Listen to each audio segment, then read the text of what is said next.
Welcome to another Jamwriter nugget.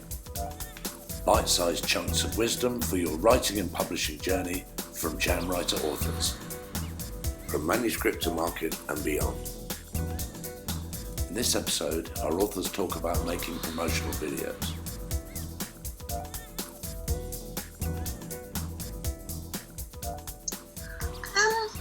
I have to be honest, I haven't.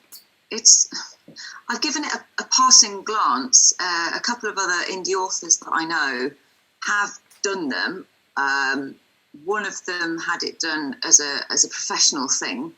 One of them did a DIY job that I think looks a little bit DIY. I don't know. For me, I don't know that there's a cost benefit to it. That's what I'm unsure of at present. I was like, and I had to go through that with the audiobooks as well. I was like, how many units do I need to sell before this has paid for itself and it starts to become profitable? And that's part of the AudioGate thing, is trying to find out that number and pin it down and say, right, if I sell 1,000 of these, then I've made back my costs. Everything else after that is, gravy. The promo video thing, I think there can be quite a wide variety between ones that use something like iPages, something on Apple that allows you to make a movie, and there's some templates you can drop in some images, you put some text on it, it sticks it all together for you, and it looks reasonable. But I think anyone that's made one or has looked at a few knows that, okay, that's a template. That's me honest, that's a template. To get one done professionally would be fantastic, but my problem is, where do you show it? Once you've put it on Facebook and Instagram and, Twitter, etc.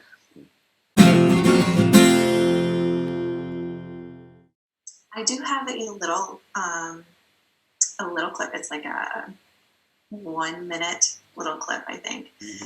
I have to, how did I do it? So actually one of my beta readers, I can't remember exactly where she is, but I know she's across the pond somewhere.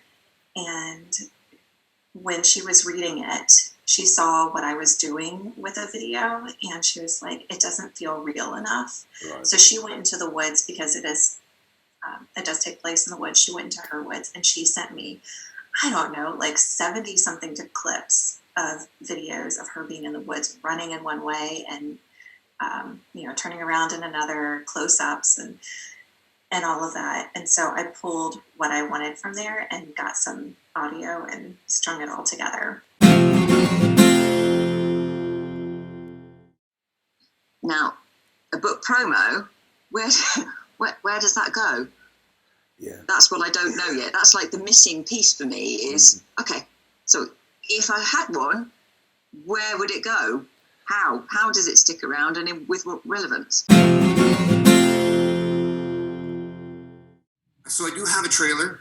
Missing Lake does have a trailer. It is on my Project Big Skinny website. Right. It's also on my author page, which is brianrmartinauthor.com. Okay. And so there is a trailer there. It's a good trailer, actually. Everybody who's seen it has been like, wow, this is a great trailer. I have to read the book. But strangely enough, how do you get the trailer out to the people? The trailer is not much different than the book, like you're trying to find the mass of people that will actually take the time to sit there for 30 seconds and look at the trailer. It's not as easy as you think. Yeah, that's true.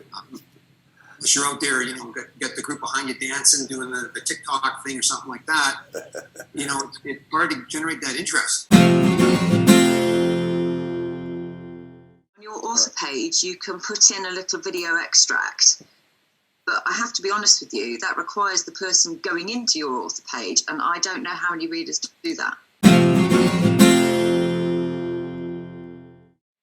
Yes, and I've been trying to work on that. I feel kind of out of it. Most of my writer friends are taking the talk, and they're making videos all the time, and they're doing all of it on their own. And I'm like, ladies, I just learned how to make a flyer. So let's just back off on our expectations here.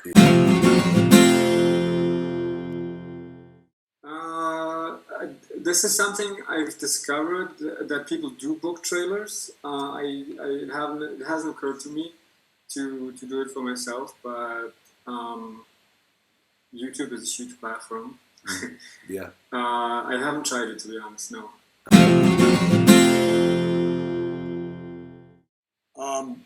I did. The first book was published in 2016, and I should mention that it was inspired by my brother, who had been encouraging me to write a book for years. And when he passed away, I kind of got serious about it. Mm-hmm. And right around that time, a development guy from a publisher, an indie publisher, reached out to me and said, hey, he'd been reading my blog. He said, if you ever decide to write a book, let us know. So that was a traditionally published book.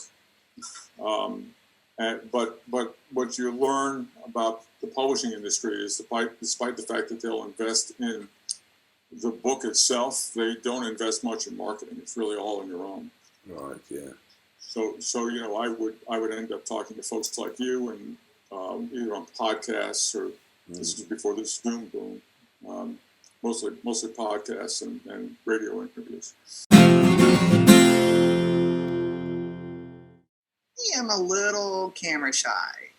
I make weird my mouth when I'm talking, and so I don't know if I've got a face that's built for film, but I know I need to start to do that because visuals make a difference. They are appealing to people. It also personifies and humanizes your brand efforts. So that's actually on my to-do list, and someday I'll either have enough bourbon or not and decide to do it. Yes.